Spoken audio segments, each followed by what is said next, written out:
Where does human dignity come from? Who determines what's right and wrong? And can any society exist without a shared moral compass? Welcome to the Commonwealth Matters. I'm your host, Richard Nelson, and today's guest is Dr. Robert P. George, who will help us tackle these important questions. Now, Professor George is the McCormick Professor of Jurisprudence at Princeton University and the director of the James Madison Program in American Ideals and Institutions. Dr. George is highly regarded for his work in moral philosophy, constitutional law, and natural law theory. He's served on the U.S. Commissions on Civil Rights and Religious Freedom. He's also the author of a book released earlier this year called Seeking Truth and Speaking Truth: Law and Morality in Our Cultural Moment. Dr. George, welcome to the program. It's a pleasure to be back with you, Richard. Thank you. Hey, it's really our privilege and honor to have you join us to talk about your book, of course, and a lot of the important things that you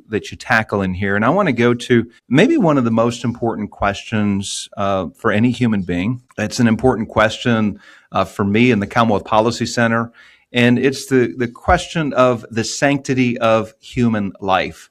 Why is human life so important and sacred and intrinsically valuable? And you have this beautiful chapter called Human Embryos Are Human Beings. You shared a principle and a logical defense of human life at its earliest stage. Now, here's where I want to go with this, a little bit different direction. One of the big debates in the public arena is over IVF, or in vitro fertilization. There are many conservatives who see IVF as a good for those couples who cannot naturally conceive. But there's a conundrum here because it involves the creation of an excess of tiny human embryos. It involves warehousing them and then ends in their inevitable destruction. And this issue has divided the pro-life community.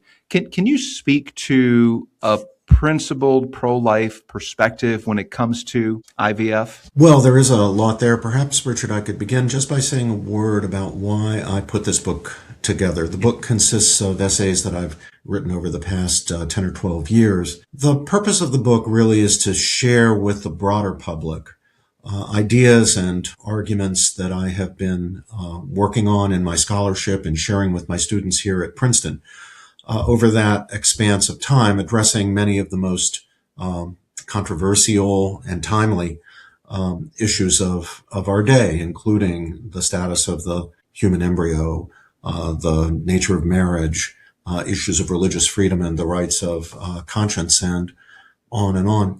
This book, unlike some of my other books, I should say, is not written for my fellow scholars. It's not written for professors. It's not highly technical. It doesn't go into the weeds on a lot of issues. It's written for ordinary people. Again, drawing on my experience teaching 18 to 22-year-old undergraduates here at Princeton. I wrote the book so that it would be accessible to, for example, high school seniors and college freshmen. I'd love everybody to read it, people of all ages and all walks of life. But I think it is particularly valuable. I hope it will be particularly valuable to young men and women. And it's a road-tested message. I've tested it on my students over the past, as I say, a decade or so, and worked things out using them as my guinea pigs. Now, you've asked specifically about the question of IVF, and of course that does implicate, as you yourself noted, the question of the moral status of human embryos. And that's because human beings come into being, whether it is by natural reproduction, by sexual intercourse, or by technical means in laboratories, come into being as embryos. There's a time before we exist, and there's a time that we come into existence. And there is no scientific mystery, contrary to what some ill-informed people say. There is no scientific mystery as to when that time is. We shouldn't put up with people anymore who say, "Oh gosh, we don't know when life begins," or it's a speculative question, or it's a theological question, or it's a metaphysical question. No, it's a matter of scientific fact, now well established and long determined. Human life begins at the point at which we have a new human embryo. In ordinary sexual intercourse, that occurs with the fertilization of the female gamete, the ovum, by the male gamete. the sperm. When other means are used, it's when the embryo is formed by that means. Mm-hmm. Now, you're absolutely right, of course, that many couples, many good people suffer from infertility, and it's genuine suffering. People who long to have children, it's very natural and very human and very good to long to have children. Many people who long to have children can't, by ordinary marital intercourse, have children. So the question is, what are we going to do for them? Now, of course, historically, we had adoption. And of course, that is still a wonderful alternative. There are children who need a mom and a dad, including very young children, who would be blessed to have as their parents the kinds of good people who are, in so many cases, suffering from infertility. But modern technology has made available other means, in vitro fertilization. In vitro simply means that the fertilization takes place not by ordinary sexual intercourse, but in a laboratory where the sperm and egg are united, and then the tiny embryo is created, just as it would be in ordinary sexual intercourse, and then implanted in the prepared uterus of the woman, of the mother, or, of course, in some cases, there's now surrogate motherhood. Now, I have a basic problem with the whole procedure because of the way in which it tends to objectify the new human being, the developing child, turn that child into a product of manufacture rather than as a gift that supervenes on the marital love as expressed in sexual intercourse of husband and wife. And I worry about the way our attitudes are shaped when we turn procreation into a species of manufacture. Very quickly, and we have seen this wherever in vitro fertilization has been introduced, very quickly, people begin to think of the child as a product, and therefore subject to quality controls like any other product. And that means when the child conceived is not good enough, then it's got to be discarded, cast aside, destroyed, so that we can get a better version of the product. This is an inhumane attitude toward human beings, precisely because human beings are bearers of profound, inherent, equal dignity. From a Christian point of view or a Jewish point of view, from a biblical point of view, the rootedness of that principle is in the concept of the imago Dei, the concept that man is made in the very image and likeness of his creator, the very image and likeness of God. A message we get at the very earliest point in our scripture, in the very first chapter of the very first book of the Bible, the book of Genesis.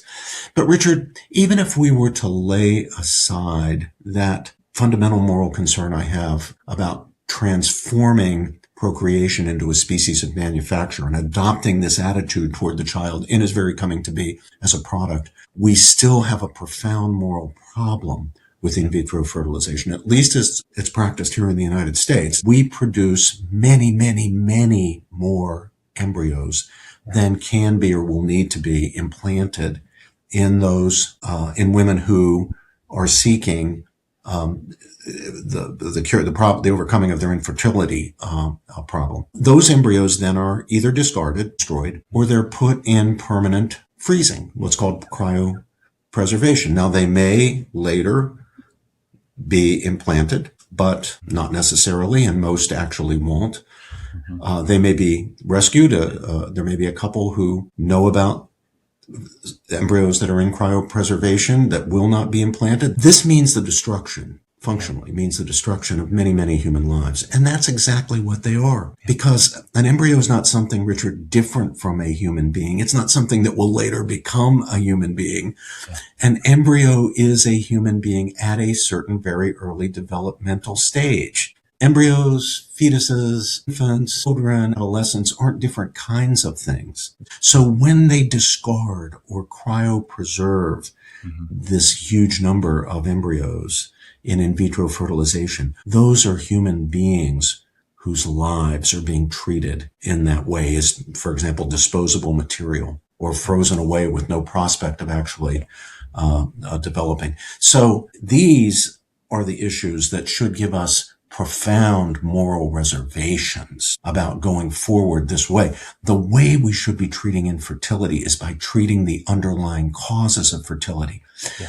Funding that is going heavily into in vitro research today should be going into research that will enable couples to have children by natural means. The way you direct money, and I learned this when I was serving on the President's Council on Bioethics, the way you direct money in science will depend on moral decisions that you make. If you make one moral decision, the money's going to go down one path. If you make another one, it's going to go down another path. There's a proverb that says, when a land transgresses, it has many rulers, but with a man of understanding and knowledge, its stability will long continue. The idea here is that when people live without regard to their neighbors and without moral boundaries, then you need more government to restrain people who've gone off the rails. So if people are going to flourish, God's truth must be embraced. After all, God tells us who we are, what's our purpose, and how to live in harmony with our fellow man. Christians should understand what God's Word says and how to think biblically about the issues so that they can engage well. To stay up to date with what's going on in Kentucky, subscribe to CPC's newsletter. Go to CommonwealthPolicyCenter.org to subscribe, and you can also find other resources there. Thank you, and may God bless you. Dr. George, thank you for that, by the way.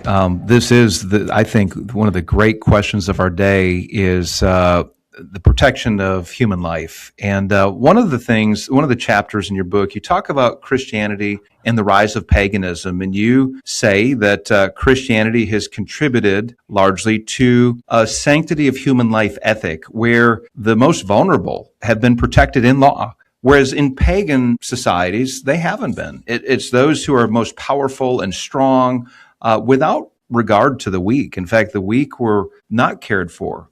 Entirely discarded, as we're doing to in vitro embryos today. And you make a case for that? Discarded. I want to pivot over to the end of life's journey. We talked about the very beginning, the embryonic stage. Well, let's talk about the end of life, terminally ill people. This is another big public policy question.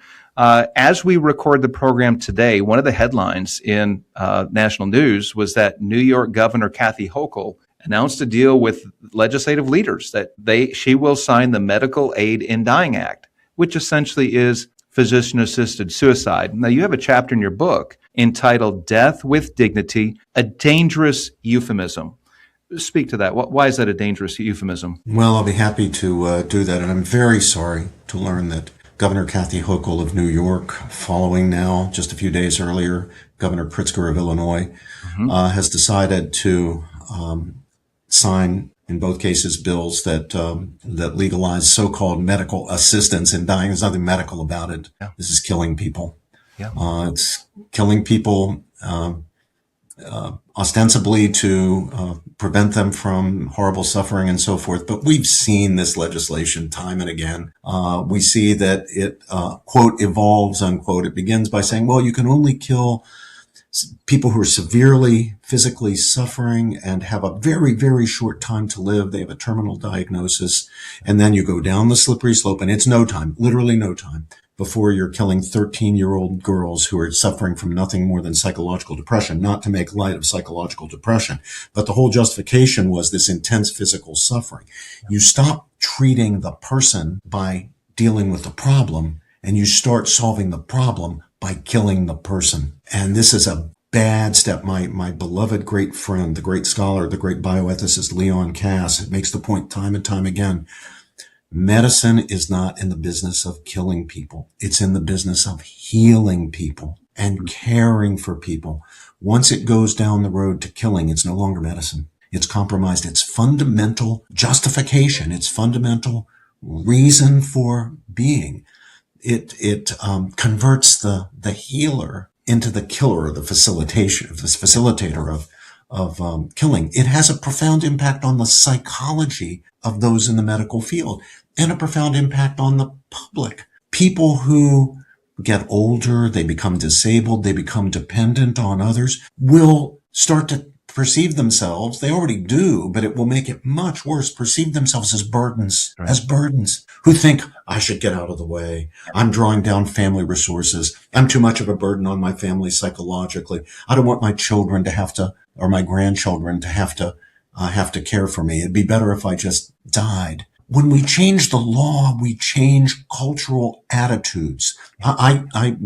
The book on the basis of which I got tenure at Princeton and back in the Middle Ages, back in 1993, my book, Making Men Moral, made a simple point, but it's such a profoundly true one. And that is that law shapes culture and culture shapes conduct. Law shapes culture and culture shapes conduct. Now, law is also in turn shaped by culture, but law reciprocally shapes culture. When we change the law the way these governors are now doing, we're going to change people's understandings, that framework of expectations and understandings that people bear with them through their lives. It's not going to just make this new so-called good, which I think is really a bad, assisted suicide, available to people who would otherwise want it.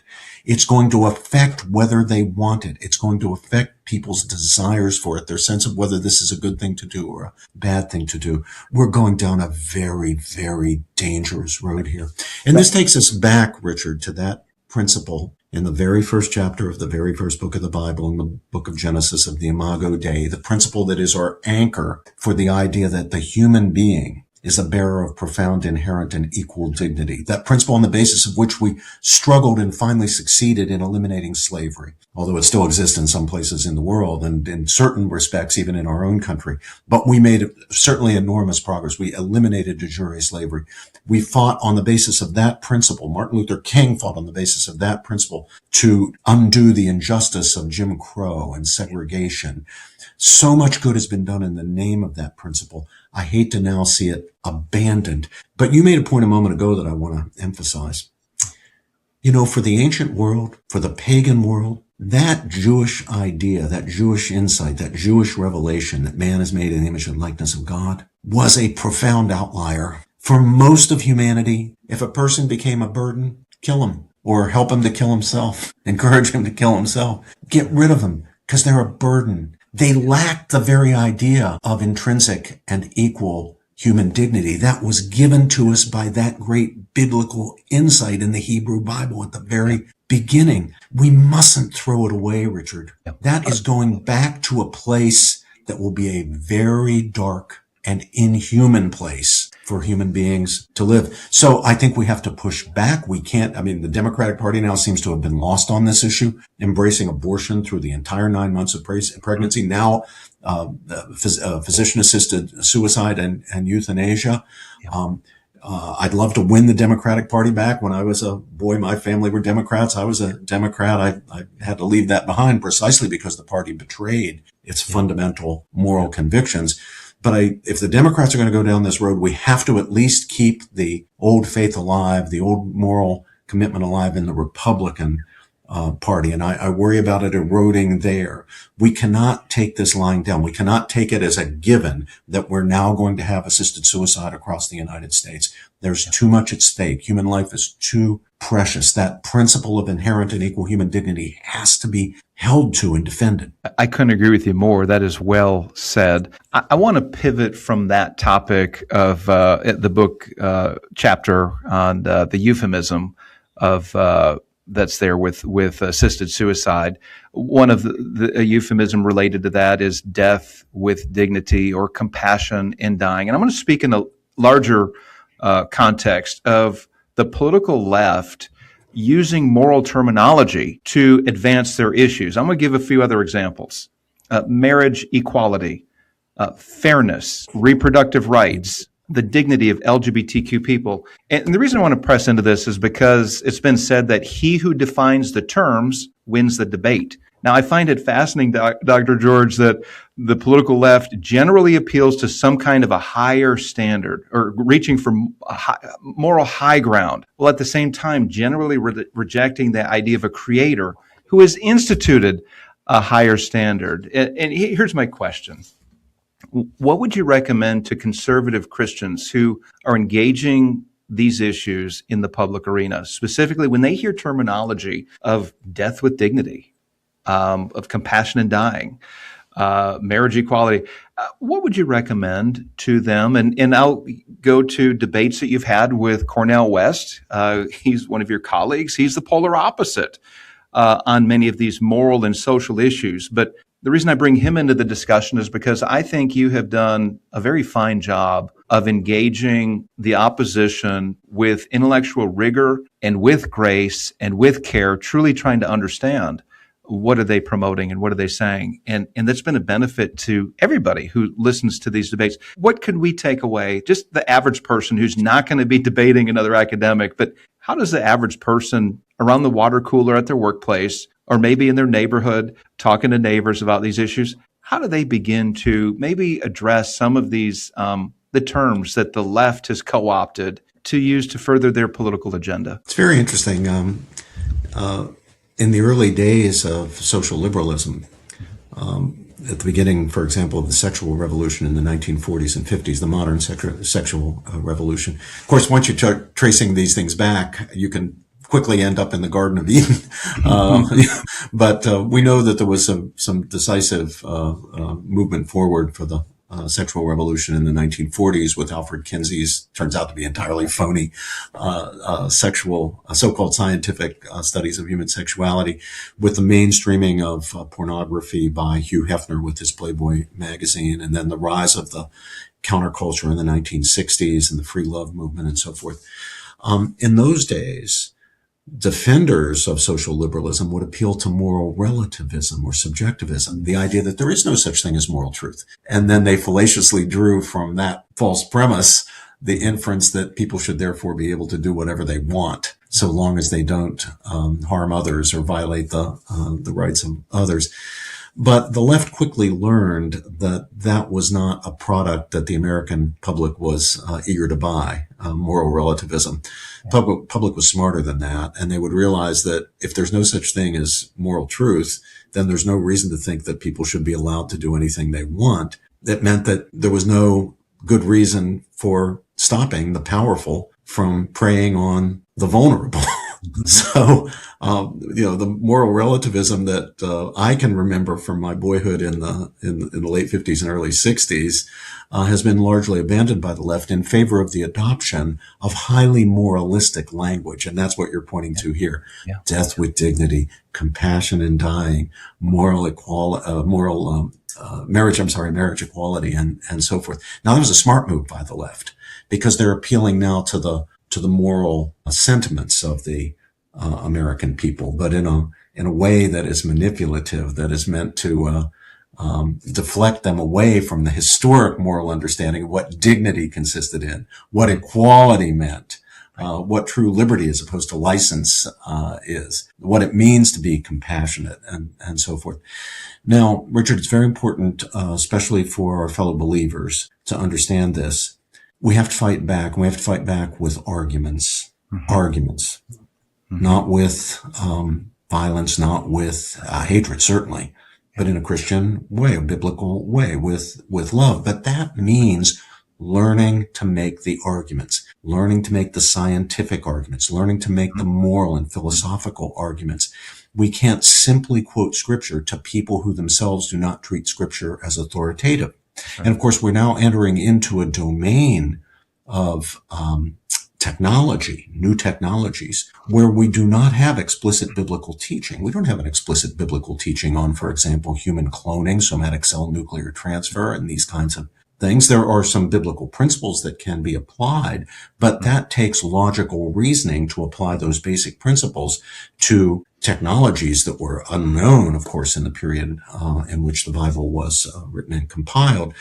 So we need to do the work of learning to make the arguments. And that's why I've written the book, to help to arm people with the scientific information, with the philosophical arguments, with the logical arguments that will enable them to expose the fallacies that are at the heart of the case being made in favor of abortion through the whole 9 months of pregnancy, redefining marriage, transgender ideology, and all of these other things. And I hope that if people read the book, they will themselves feel much more confident at the water fountain or water cooler or with their friends or with people at church or wherever they are, they'll be a lot more confident that they know what they're talking about here. No, by the way, we have nothing to fear from rational argument. That's why I want rational argument. Yeah. I'm not going to beat people over the head with the Bible if they don't believe in the authority of the Bible. What they do purport to believe is in the authority of reason, right? That's why they say we're going to make arguments, right? Yep. They purport to believe in the authority of reason. Fine. That's all I need. Let's go on the basis of who has the very best rational argument on the competing sides of any of these questions. I'm good with that. Let's do it. Dr. George, I want to thank you for being that role model, for exemplifying Christian grace, excellence in thought, a principled biblical worldview when it comes to engaging the culture, but also thinking biblically when it comes to these issues of human dignity, marriage, religious freedom, and conscience rights. You have been a great role model. Thank you for your leadership and the example you've set for many of us. The book is called Seeking Truth and Speaking Truth, Law and Morality in Our Cultural Moment. You can find it at any of your favorite bookstores. Of course, it is on Amazon as well. Dr. George, thank you once again for joining the Commonwealth Matters. May God bless you and keep up the good work. Thank you, Richard. Thank you again.